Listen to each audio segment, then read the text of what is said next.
Welcome, friends, to this presentation on creating community, making history, 50 years of Beth Chayim Chadashim with this outstanding group of presenters. Rabbi Jillian Cameron, Gregg Drinkwater, Ph.D., Rabbi Emerita Lisa Edwards, and Jan Wilkens. I am Mark Bowman, Executive Director of the LGBTQ Religious Archives Network, the host of today's program. LGBTQ RAN is a unique venture dedicated to preserving the history of LGBTQ religious movements around the world. LGBTQ RAN is a digital enterprise. We are not a physical repository that stores papers. We advise and support leaders and groups in their efforts to preserve their records in appropriate archives. Furthermore, we collect and provide a treasure of historical information on our website about LGBTQ plus persons and groups from a wide array of religious expressions around the world.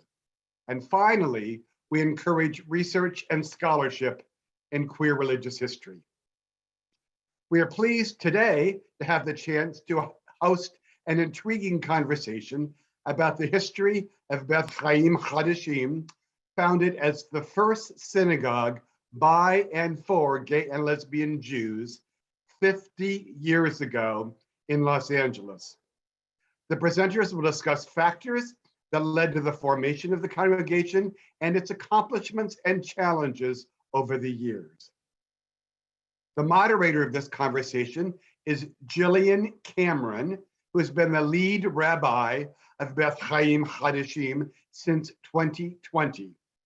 Rabbi Cameron is an alum of Trinity College in Hartford, Connecticut, and Hebrew Union College Jewish Institute of Religion, where she was ordained and received 2 master's degrees. She worked in the synagogues in Virginia and Boston prior to coming to BCC. Jillian believes in the power and importance of diversity in the Jewish community and our responsibility to seek justice and model compassion for all. Our 3 presenters are, first, Gregg Drinkwater, Ph.D., a scholar of sexuality, gender, and Judaism in the modern United States. Based at the University of Colorado, Gregg is currently working on a book on the history of LGBTQ synagogues and their role in incubating queer Jewish space. He has done extensive study of BCC as part of that research. Prior to entering academic life, Drinkwater worked for 10 years as a researcher and advocate for LGBTQ inclusion and social justice in the Jewish community. Our second presenter is Rabbi Lisa Edwards, Ph.D., a Jewish lesbian activist from the pulpit, on the page, and the web, and in the classroom and in the streets for over 3 decades. Edwards served as a rabbi of BCC from 1994 to 2019. Edwards is widely published in books on queer and Jewish topics and earned a master's degree from Hebrew Union College Jewish Institute of Religion, as well as a Ph.D. in English literature from the University of Iowa. Our third presenter is Jan Wilkens, a Ph.D. candidate at the University of Potsdam in Germany. Jan holds an MA in Jewish Studies and a BA in Judaic Studies, Middle Eastern Studies. His research interests include Jewish LGBTQ plus community, Jewish feminist discourses, gender research, commemorative culture, as well as provenance research. For his master's thesis, Jan spent time at BCC in 2018, looking at its early years and its integration into Reform Judaism. To those of you watching this webinar, we welcome your comments or questions in the chat box or the Q&A function. The presenters will respond to those during the Q&A time toward the end of today's program. If you would like to offer personal greetings or comments to any of the presenters, stay on after the webinar is concluded and you will be invited into the Zoom room with them. Please direct any technical concerns to Asadi, who is the tech manager for this program. Now, I am pleased to welcome moderator Rabbi Jillian, as well as our panelists, Gregg Drinkwater, Lisa Edwards, and Jan Wilkens, to begin this conversation on creating community, making history. Thank you so much, Mark, and thank you all for being here, all of our wonderful panelists, and all of you attending. I'm really so honored to be part of this conversation as we at BCC continue to celebrate the 50th anniversary of our community. It's really a joy to be able to have this conversation and share some of our history and perhaps where we might be looking toward the future as well. I have a couple of questions that I'll pose to the panel, and we'll hopefully have a rousing conversation together. And then, as Mark said, we'll see if we can answer some of your questions, maybe spend some time together toward the end. So again, really excited to be here. Thank you all panelists for being here. So as we start, let's look perhaps at those first beginning years, decades. We'll sort of make our way toward the present and the future as we go along in the conversation. So let's begin with at the very beginning. How and why did BCC come together? And perhaps what was the ripple effect? How did this not just have a really great impact on those who were part of that inception, but what was the impact in those beginning years? So let's start off perhaps with Rabbi Lisa, and then again we'll have a free-flowing conversation. So panelists jump in, and hopefully Zoom will make it work. Zoom isn't that kind to Jews who like to interrupt each other, but but we've gotten used to it, so we can do it.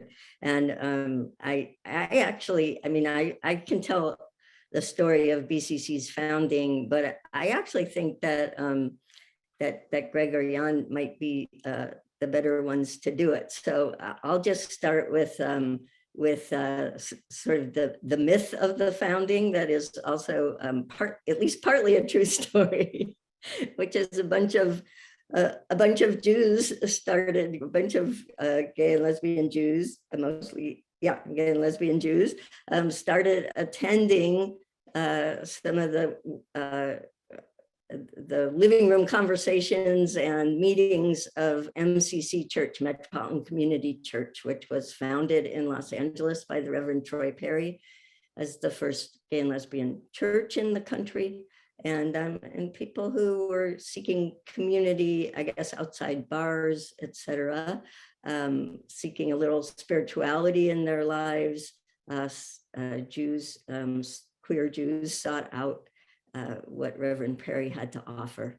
And the myth goes, the story goes, the legend goes, the Bible of BCC goes, that a group of Jews found themselves in a room by themselves one night as part of an MCC event, and noticed that it was all Jews in the room. And it kind of spun off from there, both with Reverend Perry encouraging them to start a synagogue, and they themselves thinking, hey, that might be a really good idea.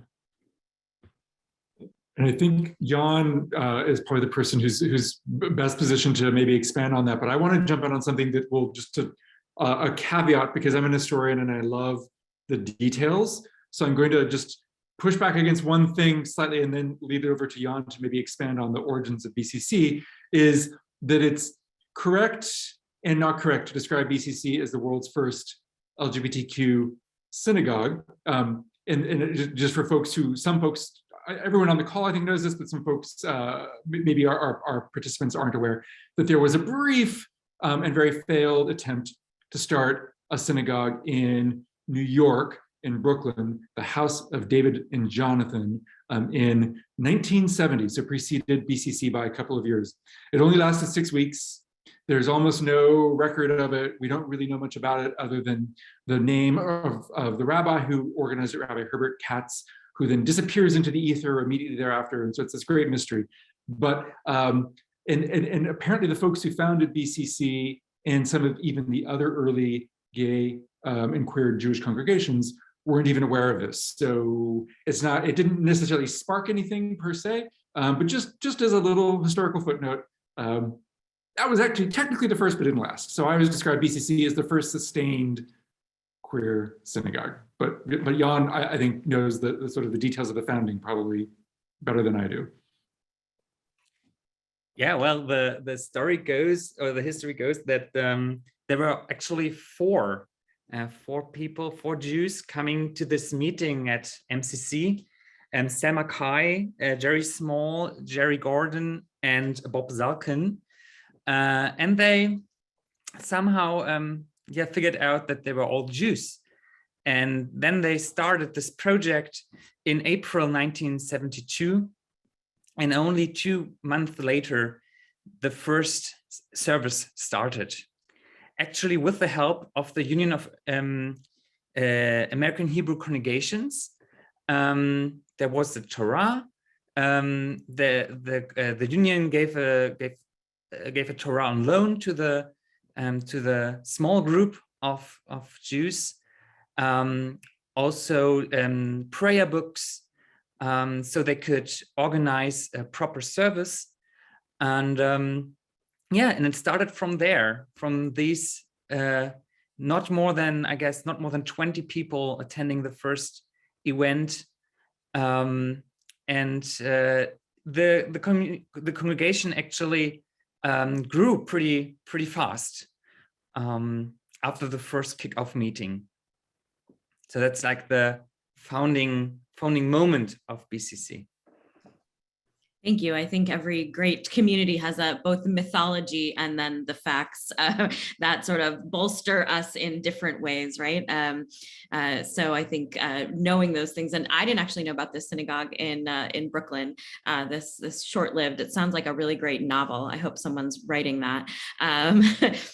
But so we mentioned the Union of American Hebrew Congregations, which is now known as the URJ, the Union for Reform Judaism. They underwent a name change, I think 2 decades ago at this point. And our BCC's relationship there.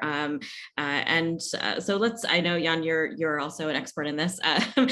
So perhaps you want to lead us, and of course, all the other panelists join in as well, on what that relationship started as, was like, just for, maybe you'll offer this too, a little background. The Reform Judaism at this point was on its way toward being perhaps the largest movement of Jews. I don't think it was quite there yet in the 70s, but it is now the largest group of American Jews. So a pretty big stamp of approval to have a connection with a movement as a small synagogue starting out. So perhaps a little bit of how did that relationship begin, flourish, change as we began? Yeah, and I think it was Lisa who wrote that Rabbi Herman was actually the founding rabbi of BCC.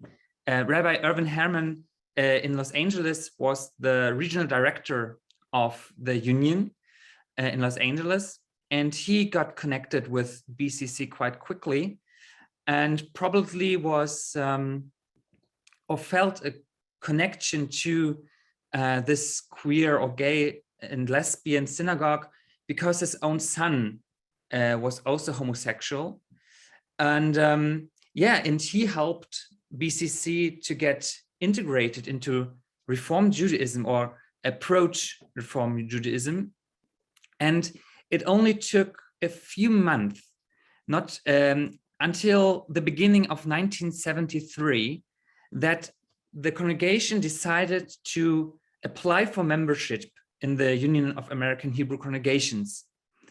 So this was a milestone, and it took another year for the union to figure out whether a gay and lesbian synagogue might join the union, or whether it should be declined in his request. And in the end, after a long debate and several different positions that were written down and were exchanged in several meetings, in committee meetings.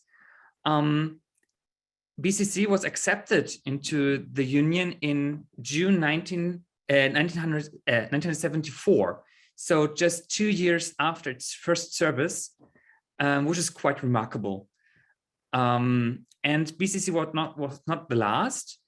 And it took only a few years after 2 other synagogues, gay outreach synagogues actually in San Francisco and in Miami, also joined the Union. This all happened until 1980. And this was remarkable that Reform Judaism opened the doors for these synagogues at a time when gay rabbis were not allowed to study at the Hebrew Union College. This was only introduced in 1990. And I mean, gay marriage came much later. So even before somebody could go into a synagogue and say, I am a gay rabbi, even before that, BCC was officially part of the Union. And I mean, I think this is unique in history. One thing I'd expand on that is it's not just within Judaism, but no Christian denomination, no Buddhist, no Muslim, no other religious faith had something like this. BCC was the first queer synagogue or queer religious space that became a member in good standing of a major national or international religious body. So it was a very important moment. And actually Reverend Perry, who Rabbi Lisa mentioned, who had this very deep connection to BCC, in part because BCC was sparked by people who were attending his church, Metropolitan Community Church, told me in interviews that he was somewhat jealous of BCC and of the success of these other congregations that Jan was mentioning, because they became members in good standing of this major national Jewish body in the way that MCC struggled for decades to become even sort of an observer level, let alone an actual member of the National Council of Churches. That there was this acceptance, okay, fine, you can exist, but we're not going to make you a sort of equal member along with other religious bodies, whereas the Reform movement did. And once they accepted BCC, and once they began accepting the congregation in Miami and other cities across the country, they were very clearly on equal footing with any and all other members of the Reform movement. And that's remarkable.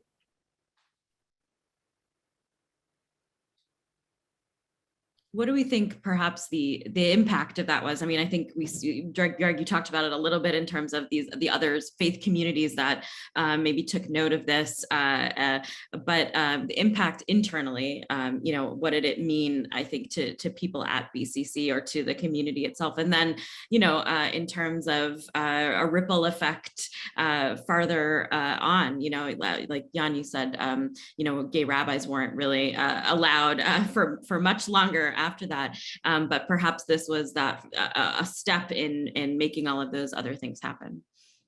And I would expand one more piece on that, because I think it's something that wouldn't necessarily be obvious. I think when we think back about BCC and then again the other congregations, we think narrowly about the role that they might have played, and perhaps we think about their official leadership and the connections that they would have had to the broader Reform movement or the broader Jewish world.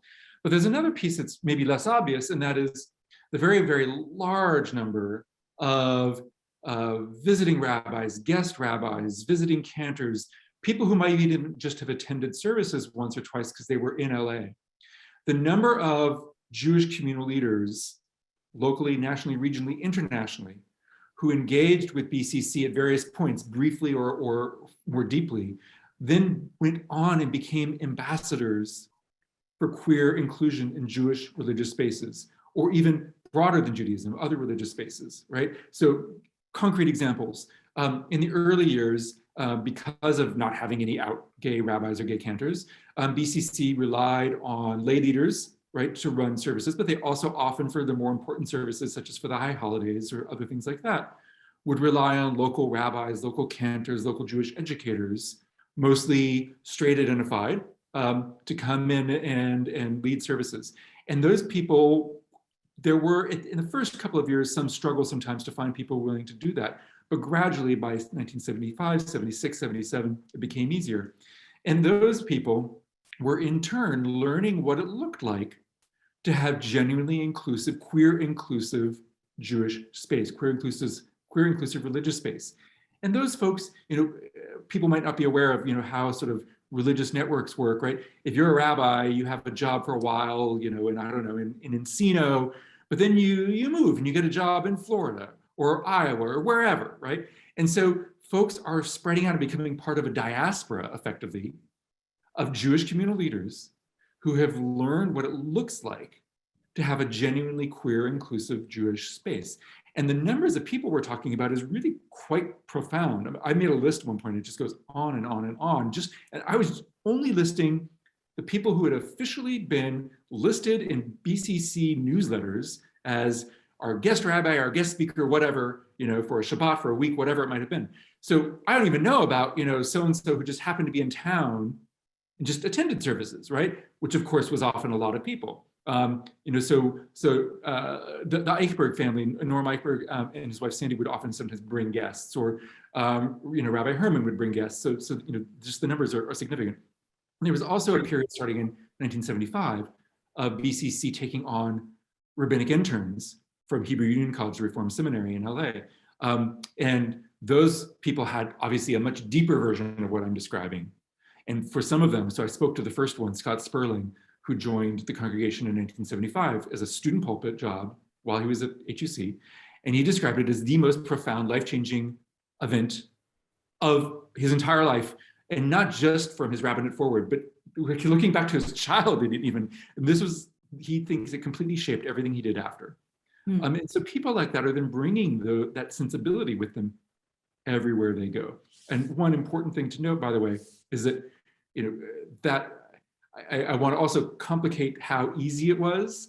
I mentioned briefly that, sometimes folks weren't willing to step up when asked to lead a service. And just, the example of Scott Sperling, there was actually some debate at HUC whether or not it'd be appropriate for him to take a rabbinic internship at BCC. And they allowed it, but with some notable caveats and stipulations that I won't get into the details of, but it was not clear that they were ready to actually, HUC was really ready to back that. They kind of agreed to it halfway. It then worked out. And then after that, sort of the door was open and it became a more normative process. And BCC wasn't the only congregation doing this, right? So the congregation in New York, the congregation in San Francisco. So gradually these gays are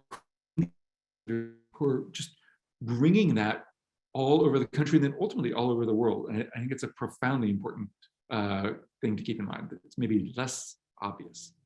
Thank you, Greg. I think that's an absolutely important thing to remember. I also think because in Los Angeles here, we have an HUC campus, that also makes an impact. Not only was it even more of an opportunity for students to come and have a student pulpit at BCC in the early years, but it means that HUC students can just come and share Shabbat every so often, or come to different things, like you said, not on the roster or in a newsletter, but just as an experience. And I know we just had, it was part of our 50th anniversary celebration, the president of the URJ, Rabbi Rick Jacobs, come to speak at BCC. And he was one of those student rabbis in the late 70s and early 80s. I think he was ordained in the early 80s. Who came to BCC as a student, wasn't working there, but was also profoundly affected by just coming and sharing a Shabbat celebration or just being in the community as a participant. So that opportunity, I think absolutely can't be understated in the impact that has as people go out into the world and go to, be emissaries for this kind of community. Yeah, and I would add to that also, I just was in touch with a whole bunch of those early student rabbis for the 50th anniversary celebration, and so many of them wrote about what you're saying, Greg, how influential, what life-changing event it was for them to spend time at BCC and become part of that. And I think Rabbi Janet Martyr, who was the first ordained rabbi at BCC, also speaks to that as a straight woman coming in with a new family, creating her family while she was at BCC. That made a big difference in her life as well. And then in her career, when she left BCC, she became first associate director of the URJ in the Southern California region. So there she was really able to influence all of the whole area, and in fact, the whole nation through URJ. And I think that we can track back those influences in a lot of those rabbis, but also not just rabbis. There were a lot of people who came to lead music at BCC and made a huge difference that way as well. Lawrence Glamberg, from one of the founders of the Klezmatics, was an early service and song leader at BCC. Elliot Pelshaw, people might know. So the influence of, I think, people who were very interested in Jewish music and song leading. Debbie Friedman was in and out of BCC in her early years. Her song Lechi Lach, that was written with Savina Tubal and was written for Savina Tubal, the historians, feminist historians, coming of age. Coming into older age at her 60th birthday celebration.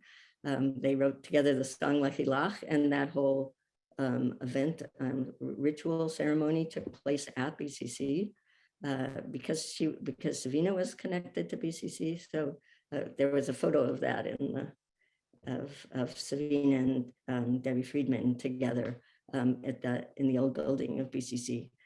So influences like that, the music influence began early on at BCC, and I think people got very interested in music, at Jewish music and Yiddish as well at BCC, and that really was a springboard for just kind of ongoing emphasis on music and cantorial presence at BCC in a way that was less true in the early years at some of the other queer synagogues. So I think, and we, Cantor Yuval Parat, who's our current cantor and comes to us from Germany, continues in that tradition of music being such an important part of what people at BCC are interested in, and the connections of queer Judaism to a bigger history, Yiddish, Germany having our own Holocaust Torah, etc. Those things are really significant parts of our history, of our early history. And well, Greg, you'll remember this article better than I do, but I know that David Schneer of blessed memory wrote an article many years ago about the queer influences and queer people's connection to Yiddish. And I think BCC was part of that, making those early connections. So and those continue today. And I really appreciate, Rabbi Lisa, your mentioning of music, because I think that, again, something that might be less obvious to folks is the way in which BCC really does stand out compared to its sister LGBTQ synagogues for having this deep connection to music and creative revisioning of what Jewish space and Jewish worship space can and should look like.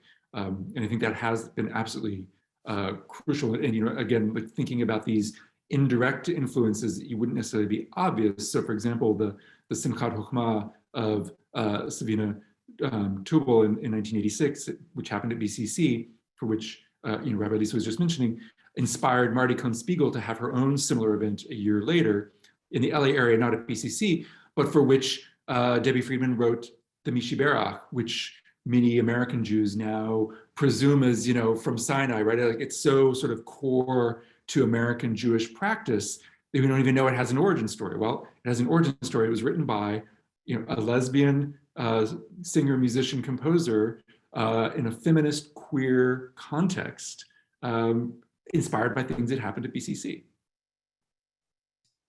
Absolutely. I mean, this goes perfectly into the next sort of piece of our potential conversation about this balance between how BCC is experienced itself as a queer space, as originally a gay and lesbian space, and we've added the other different kinds of queer identity to that as we've gone through, and then also a Jewish space. So, as one of the first who was trying to create this balance, how does that look over the beginning years, and then as we keep going, whether it's liturgy and innovation around liturgy and ritual. We talked a little bit about that already, around music, around artistic expression. I think in some ways, when you are the ones creating the mold, you get to sort of break free from what has existed in the past in some ways, and have a different kind of freedom to create and innovate, and yet also wanting to still remain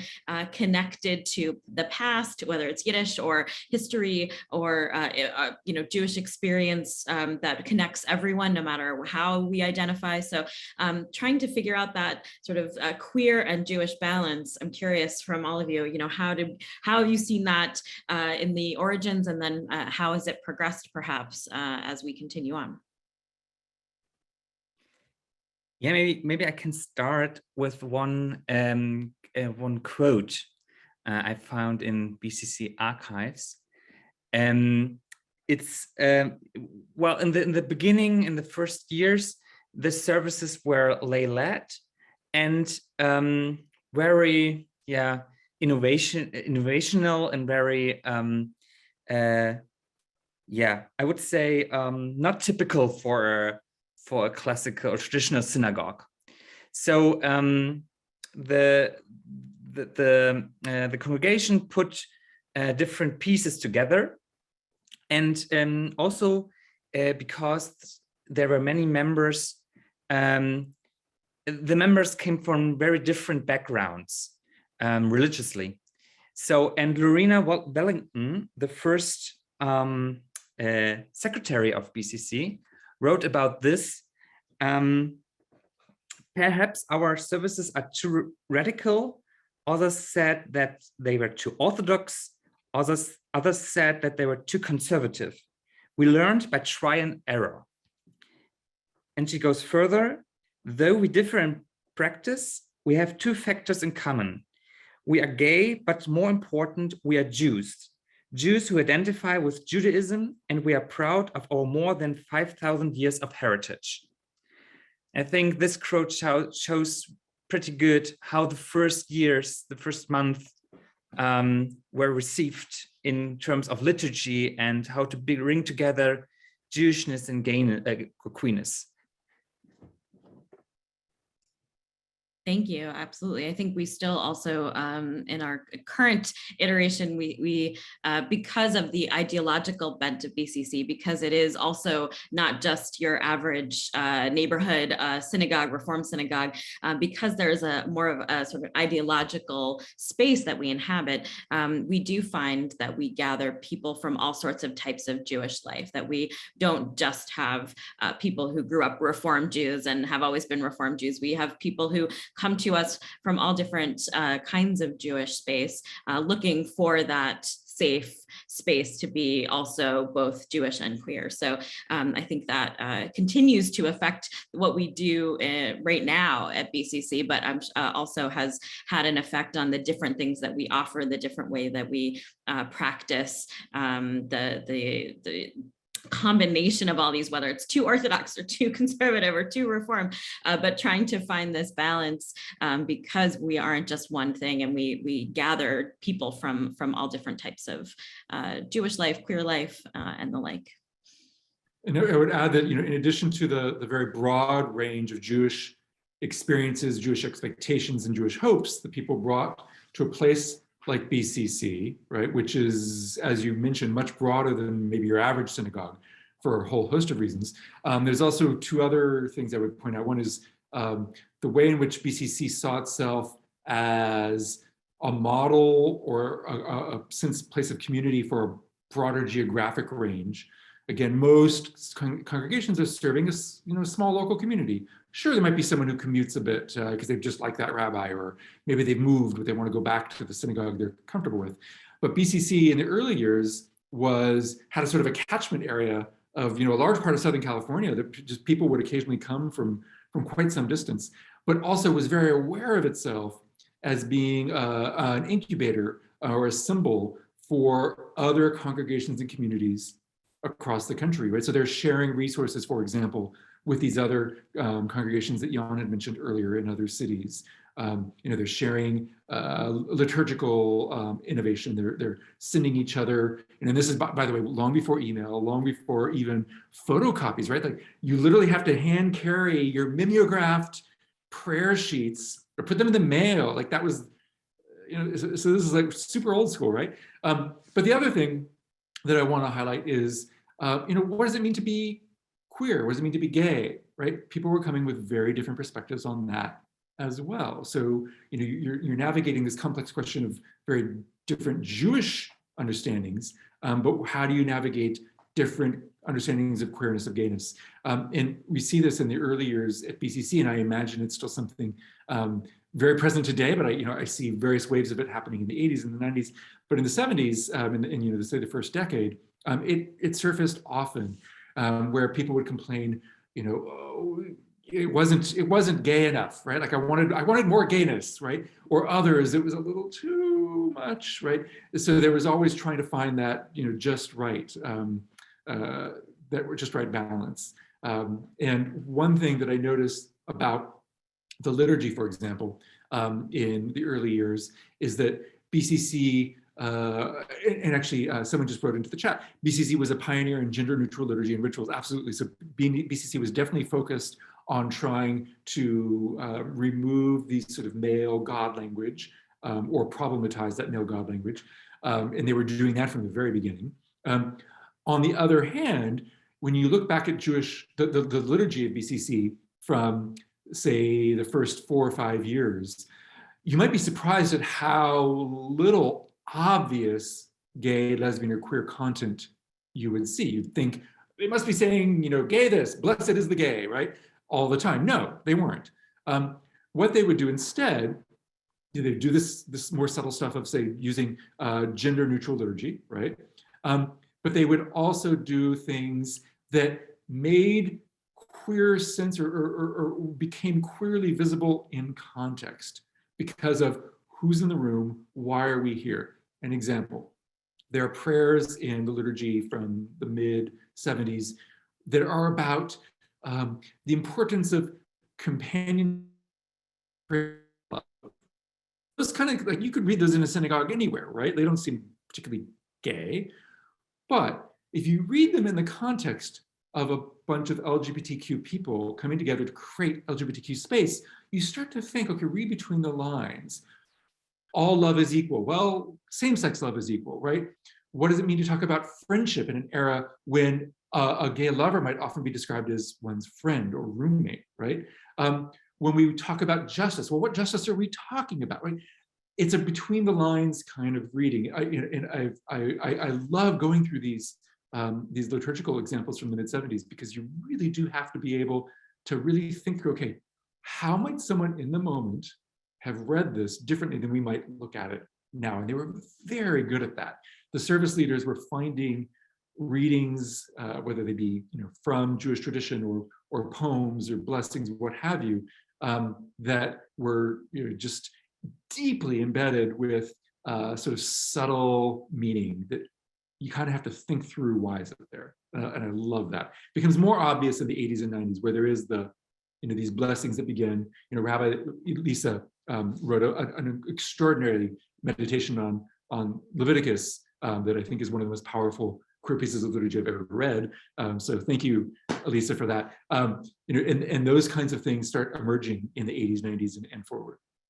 Absolutely. Well, of course, the context of what was happening in the rest of the world, has an influence on what's happening in our microcosm community. So I think keeping the historical context is really important. I want to give Rabbi Lisa a chance to answer this as well, because as the rabbi of BCC for 25 years, your impact on our liturgy and artistic ritual and music and everything else was probably bar none. So I would love to hear from you, Rabbi Lisa, a little bit about this innovative spirit and how maybe you stoked those fires and what has happened in your tenure. And then we'll, for the rest of our time, we'll maybe look a little toward the future or a little farther into the history. So Rabbi Lisa.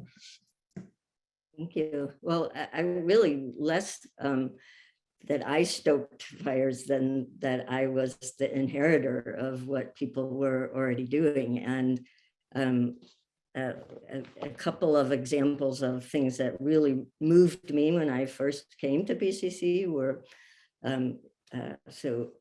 AIDS was already underway. We'd already lost many members. To come into a Friday night service where the mourners were being welcomed, not just if we happened to know that someone was in mourning because of a recent death, but that this awareness that there were many people struggling and in grief in the congregation. So a special moment right at the beginning of a service to acknowledge them. And to welcome them, and that remains part of our service still today, and I think has struck a lot of people, some in mourning and some just who are visiting, as an important part of the service. I also, walked into this was in the old building, so we moved to a new building in 2011, but. When I came to BCC, we were in this very small building that we owned that people had made beautiful. And one of the ways they had done that was artists within the community. Naomi Katz, mainly in that building, had created a beautiful tapestry that was the background of the ark that she also designed. And one of those innovations that you're all alluding to was that the ark itself was plexiglass on most of its sides, and then had this just gesture of a curtain to it, of hiding the Torah scrolls, made with these beautiful brass plaques that someone later called holy post-its on our ark doors. They look a little like post-its, but this idea that that nothing is closeted at BCC, not even the Torah scroll. So there is an ark, but it's not a holy closet exactly, not an Aron HaKodesh in the traditional sense where it needs to be covered up, and that carried over. With artists in the community making the space more and more beautiful, so that in the 1990s, I think, when a group of artists at the synagogue, members of the congregation, designed stained glass windows that sort of finished off that sanctuary in our old building in such a gorgeous way. Design, not just designed by members, but built by members, and this just with creative love for the community, and took them many years to create those windows, which then became the centerpiece again of the new building. Those came with us to the new building. So those kinds of creations and that sense of a community and a culture, and the significance of the art and the music and the word choice. So back to the liturgy, like how do we embraced all of that as a congregation. And I think that also remains a really significant part of what we offered one another, of the home that we created, and then also that is striking to people when they come into the community. So that, like this, the way the stained glass windows today sort of go in a curve around the sanctuary, so the whole sanctuary looks like it's a big hug, like you're being embraced by that sanctuary and by the loving creations of the artists who helped create that space for us. And again, the new arc in the new building also has that visibility of the Torah scrolls. So things are hidden, but not completely hidden. That we're all there to, that it's a safe space to be all of who we are. Thank you. I think also, over the years, as we figured out what it meant to be queer and Jewish at the same time, and what the experience is, what we needed as a community, and all of these different beautiful innovations, they just added to a real sense of a strong identity of who we were, and a creation of this. We talk about a chosen family a lot these days, a real sense of that familial connection, especially in the, I would say, earlier days, although still true now, unfortunately, that where people didn't feel like they had family that they could rely on, or that they were rejected from family, to be able to create that. And I think in the honing of that, we also honed our values that aren't just sort of blinder queer Jewish values, but are, bigger than that as well. Our new building, beyond having all of these incredibly beautiful, thoughtful touches, is also environmentally sustainable, and those things were important to us too. That might not fall under, specifically sort of a queer Jewish framework as we might imagine, but has become, in our evolution, has become something that's important to us. The way that we express ourselves in a larger context that is very much informed by both of those things, but isn't always just linked to so specifically. And for me, that has been the value system that was honed over these 50 years is really something amazing as a new rabbi coming in and seeing. As we continue, we'll continue to talk a little bit, but I want to make sure, as Mark said in the chat, that if you want to add your questions either into the chat, or I think there's a special Q&A space as well, we will take a look at those and offer some potential answers if we have them to your questions. So feel free, anyone here, to offer your questions, and I'll make sure to ask the panel. We can get on that. So I'm curious, as we're waiting for some questions to come in and thinking about where we are potentially now from our historians, as well as clergy, where perhaps are we headed? What is the, not just BCC specifically, but maybe the sort of trend of queer and religious? We saw the impact perhaps that we had at the beginning, and the impact that our inception as well as others might have had. What do we see as the next moment for this combination, knowing the history and then seeing where we might go?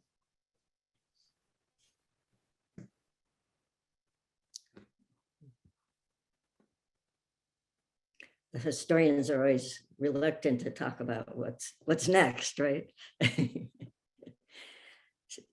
Well, I'll pose a little chain of things that have happened, and we've been looking at this all this year of our 50th anniversary. But I think that one of the things that was said to me when I was first taking the position as rabbi at BCC came from another rabbi of another queer congregation, who said to me, "Lisa, just remember, gay men and lesbians make strange bedfellows."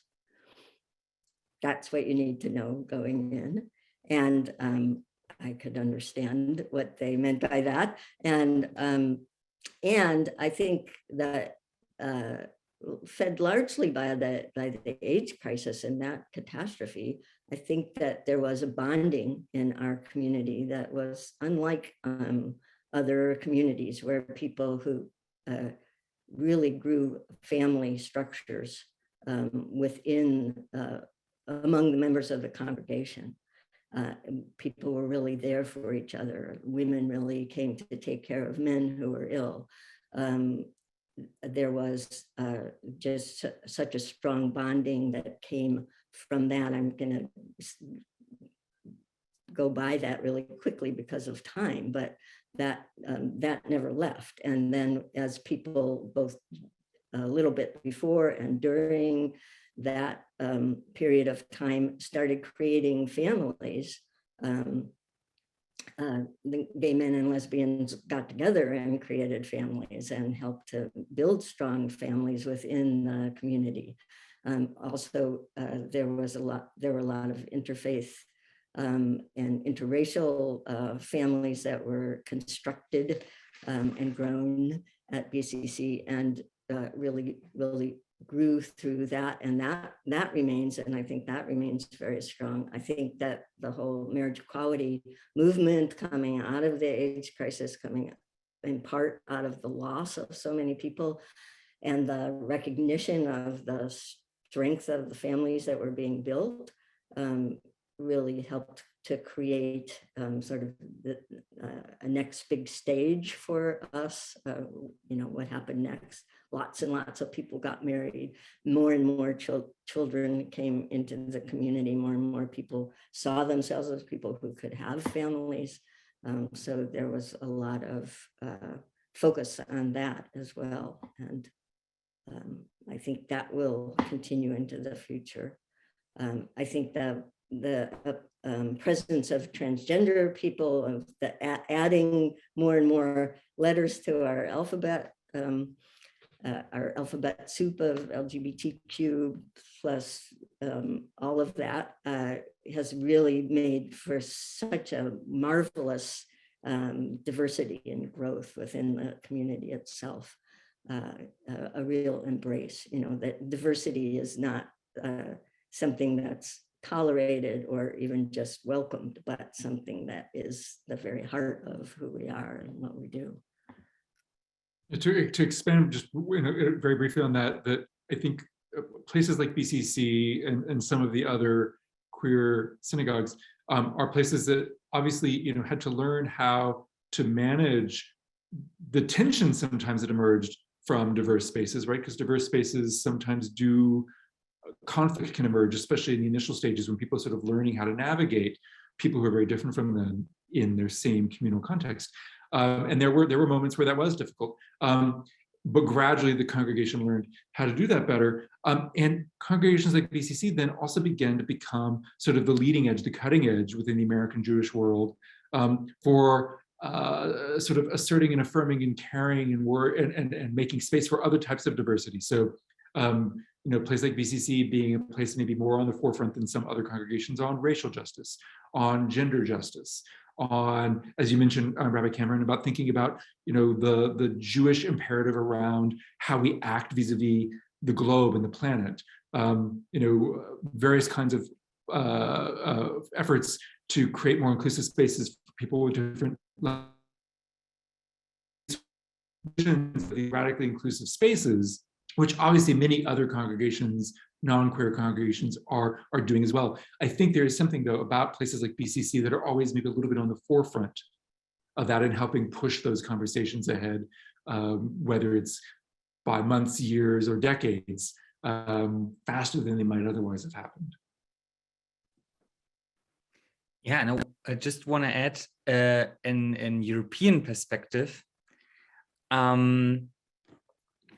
BCC always was kind of a role model for groups here in Europe.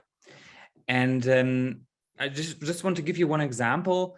There's a queer Jewish group in Paris, in France, and this group was accepted to the Consistoire. This is the umbrella organization of all Jewish organizations, synagogues, institutions in France.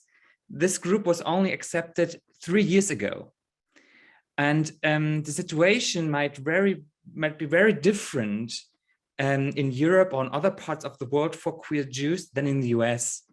And I think one part of BCC's legacy is to also be visible for groups outside of the US, because it's the first sustained LGBT synagogue, and also a reference point for so many people outside of the US, because BCC is so successful and was so successful in establishing itself.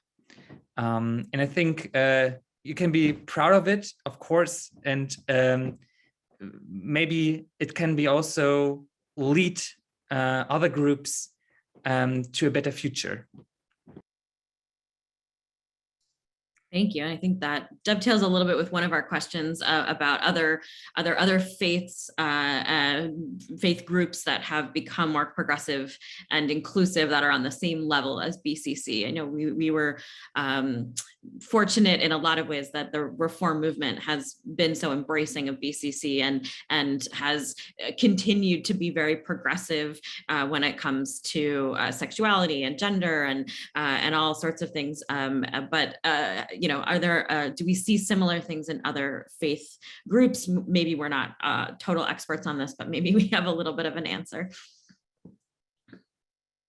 Yeah, I mean, there are what are called, welcoming and affirming movements. Generally, the language used, but it varies in many Protestant denominations, for example, some of which have done an enormous amount of work, not only to create congregations that themselves have maybe a notable or visible LGBTQ population, but that to go through the hard work of making spaces that are more radically inclusive broadly. In the United Church of Christ, just being one example that I think has done a particularly great job of this, the number of welcoming and affirming congregations within UCC, United Church of Christ, is really high.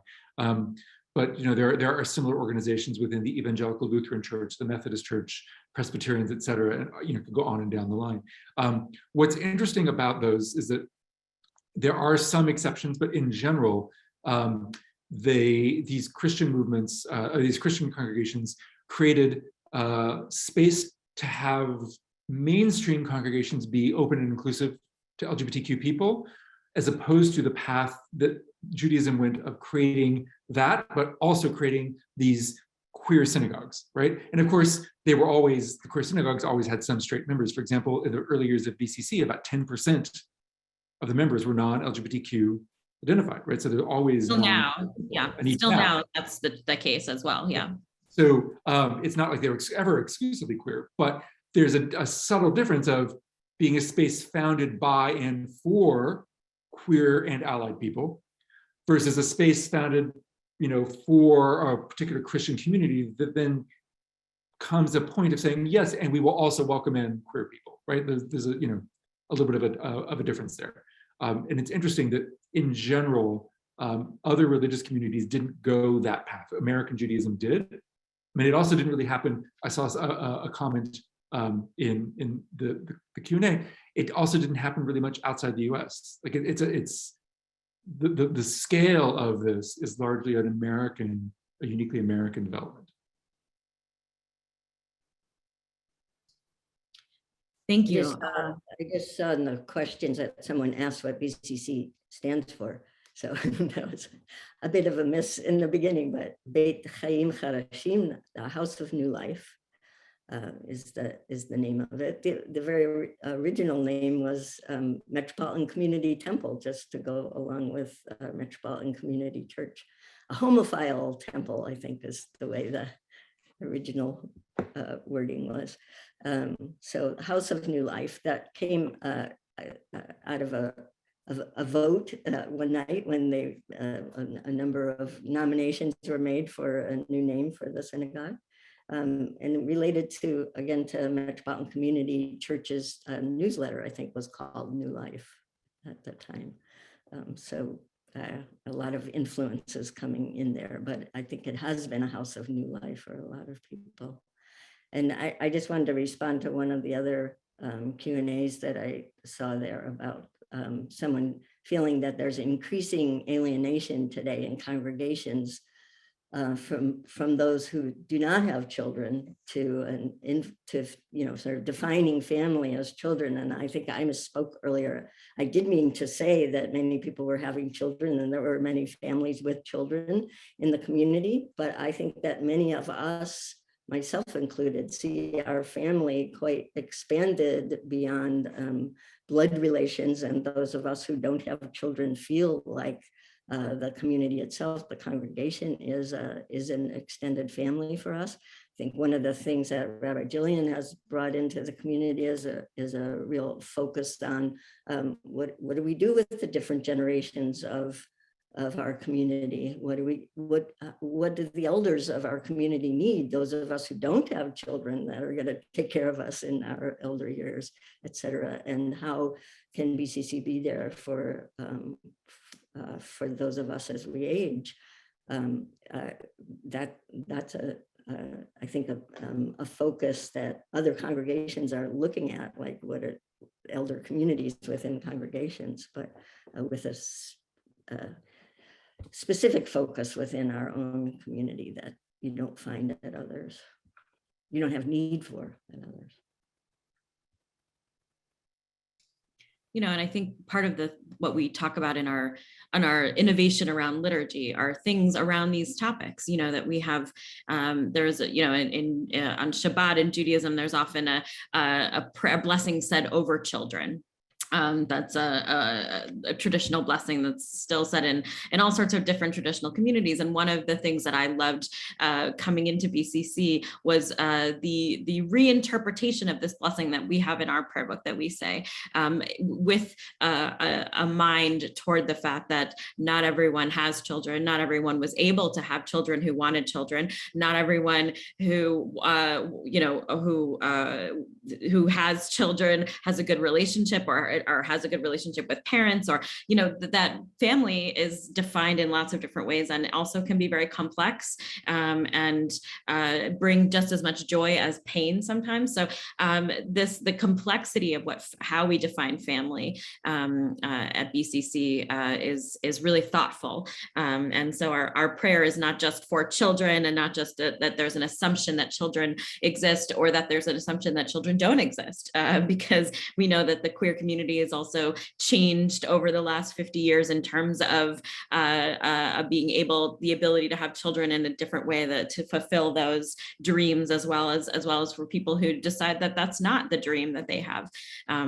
So we are very thoughtful about that in this particular blessing, to make sure that it feels all inclusive. As someone also mentioned, Todd mentioned in the chat, that we have a very particular introduction to our space before we say our mourner's Kaddish, that is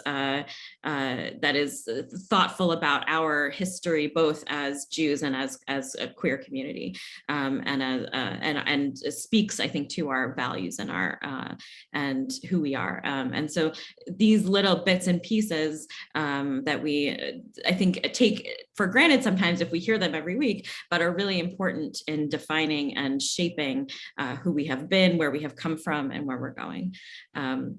So I want to offer our panelists an opportunity to just a moment of final, is there anything left to say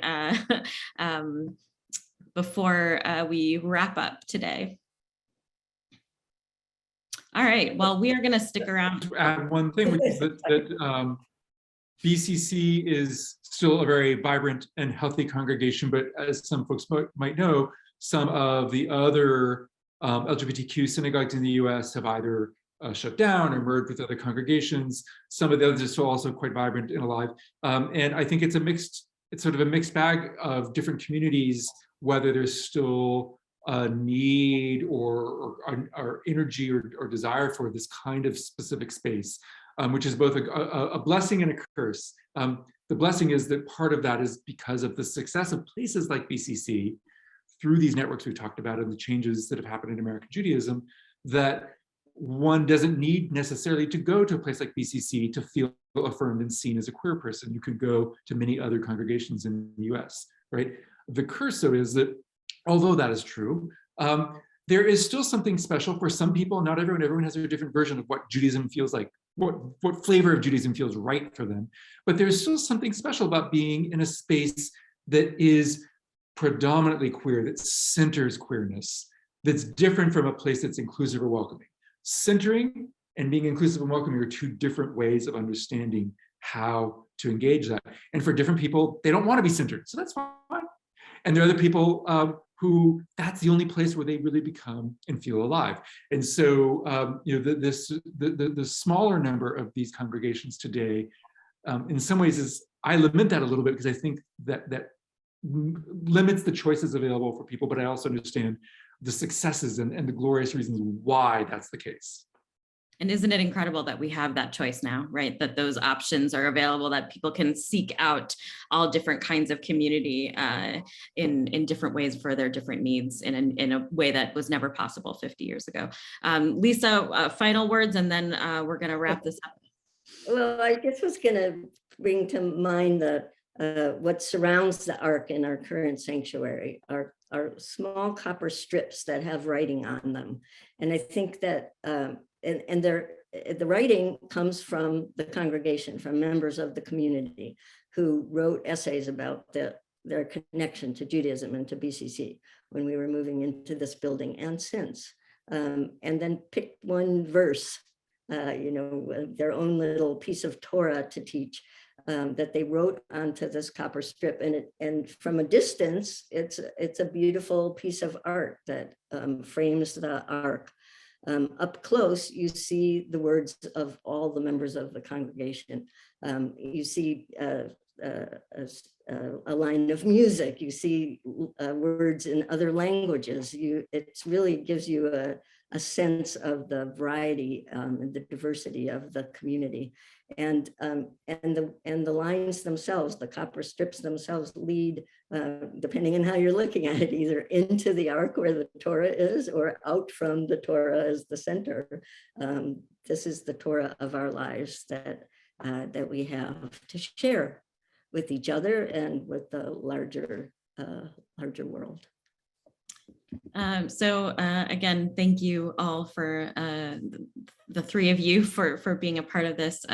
We just had our big 50th anniversary at the Skirball Center here in Los Angeles, and got to celebrate with some of the pictures you saw at the beginning, the nostalgia, and also to think about the excitement of our next 50 years. So it's really a pleasure to be able to have these really fascinating conversations, and something I'm certainly looking forward to. The next thing, if you're interested in joining us, there's lots going on at BCC, but finally, after 2 years of pandemic, I am really looking forward to the honor of being formally installed as BCC's rabbi at the end of July, and we'll also have a time capsule full of our memorabilia installed into our space as well during that weekend. So it will be a really incredible way to join our past, our present, and look towards our future.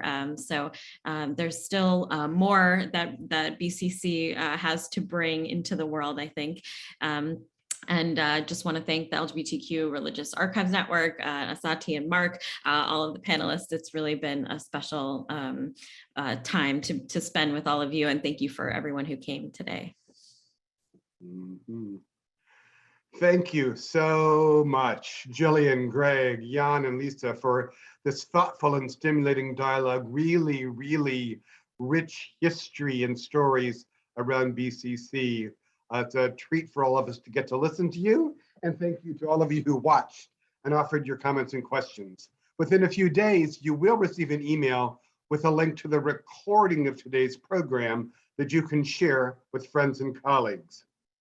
If you are interested in more opportunities to explore the history of queer religious movements, remember to check out the LGBTQ RAN website, and particularly our events page. There you will find announcements of future online programs, as well as recordings of past presentations. Our next webinar will be on Thursday evening, July 23rd, entitled Exceptionally Queer, Gender and Sexuality in Mormonism. Reverend Dr. Jim Matulski will ask questions of authors Kay Mormon and Taylor Petrie. In closing, I remind you that LGBTQ RAN is the first and foremost source of information on queer religious history. We are a very small operation that is funded solely through the generosity of friends like you. So if you would like to see more programs like this one, and if you share our commitment to ensure that future generations will hear our voices and stories, please help make this happen with your gift. Finally, I remind you that if you would like to offer personal greetings or comments to one of the presenters, stay on here and you will be invited to join them in the Zoom room. So I close with one more big thank you to our awesome presenters. Good day to everyone.